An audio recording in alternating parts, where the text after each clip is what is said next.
Radhe Radhe to everyone. आज कार्तिक पूर्णिमा है और आज के दिन माँ तुलसी शालिग्राम भगवान के साथ उनकी विदाई होती है। तो पूरा हलवा पूड़ी के साथ उनका भोग वगैरह अच्छे से उनका नैवेद्य उनको अर्पित किया जाता है। अपनी श्रद्धा के अनुसार, अपनी सामर्थ्य के अनुसार आपको उनकी पूजा आरती वगैरह करनी चाहिए।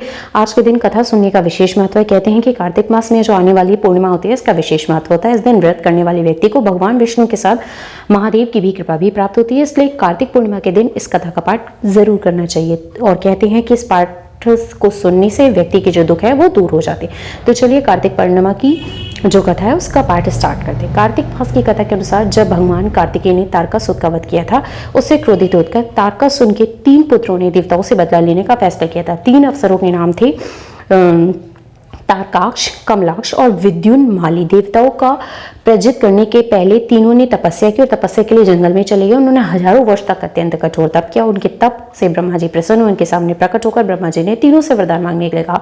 तीनों ने कहा कि ब्रह्मा जी, हमने आपको प्रसन्न करने के लिए कठोर तप किया, अब आप हमें अमरता का वरदान दे रहे हो। उनका यह वरदान सुनकर ब्रह्मा जी ने कहा कि मैं आपको अमरता का वरदान नहीं दे सकता, लेकिन तुम इसमें कोई ऐसी शर्त लगाओ जिसके पूर्ण होने पर ही आपकी मृत्यु होगी, वैसा वरदान मैं तुम्हें दे सकता हूँ। ब्रह्मा जी की वचन सुनकर तीनों ने बहुत विचार किया और ब्रह्मा जी से वरदान मांगा, हे प्रभु, आप हमारे लिए तीनों तारों पर 3 नगरों का निर्माण करें। वे तीनों तारे अर्थात नगर जब अभी जीत नक्षत्र में एक पंक्ति में आएंगे और उसी समय कोई व्यक्ति अत्यंत शांत अवस्था में हमें मारेगा, तभी हमारी मृत्यु होगी। और हमें मारने के लिए उस व्यक्ति को एक ऐसे रथ का और बाढ़ की आवश्यकता होगी जो बनाना असंभव हो, सिर्फ उसे हमारी मृत्यु होगी। उनकी इच्छा सुनकर ब्रह्मा जी ने कहा था, तो आप तीनों लोगों की इच्छा अनुसार ऐसा ही होगा।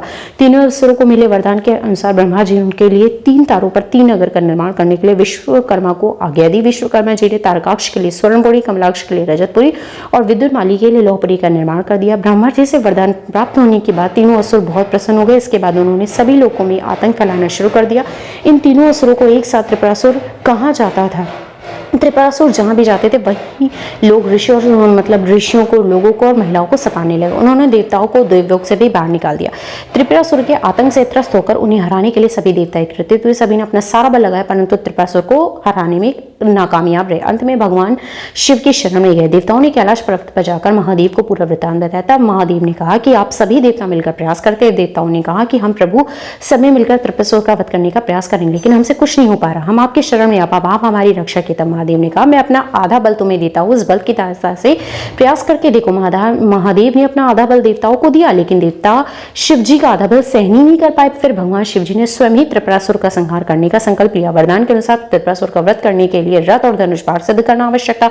महादेव ने पृथ्वी को ही उनका रथ बनाया, सूर्य और चंद्रमा उनके रथ के पहिए से बनाए, सृष्टा सारथी बने, भगवान विष्णु वाहन बने, मेरु पर्वत धनुष और वासुकी बने। उस धनुष की डोर सभी देवताओं ने अपने बल से वह रथ संभाला। इस प्रकार असंभव रथ बना हुआ सिद्ध हुआ। लेकिन जैसे ही महादेव ने उस रथ पर सवार हुए, उनकी शक्ति के कारण वह रथ डगमगाने लगा। तभी भगवान विष्णु वृषभ बनकर उस रथ से जुड़े। घोड़ों और वृषभ के पीठ पर सवार होकर महादेव ने उन असुर जो राक्षस थे, उनको असुर नगरों को देखा, असुर राक्षसों को देखा।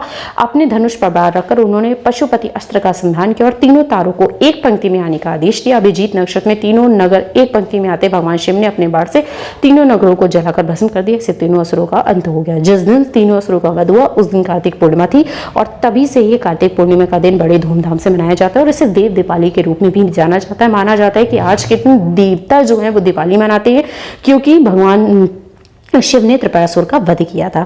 तभी से भगवान शिव त्रिपुरांतक बन गए। त्रिपुरांतक का अर्थ है 3 पुरों अर्थात नगरों का अंत करने वाला। भगवान विष्णु ने ही भगवान शिव को ये नाम दिया था।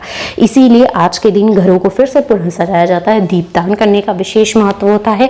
अगर आप दीपदान कहीं बाहर नहीं कर सकते तो अगर अपने हो सके तो अपने जहाँ पे आप अपना जल वगैरह रखते हैं वहाँ पे भी आप दीपदान कर लीजिए। आप खुले आकाश गंगा के नीचे दीपदान करिए।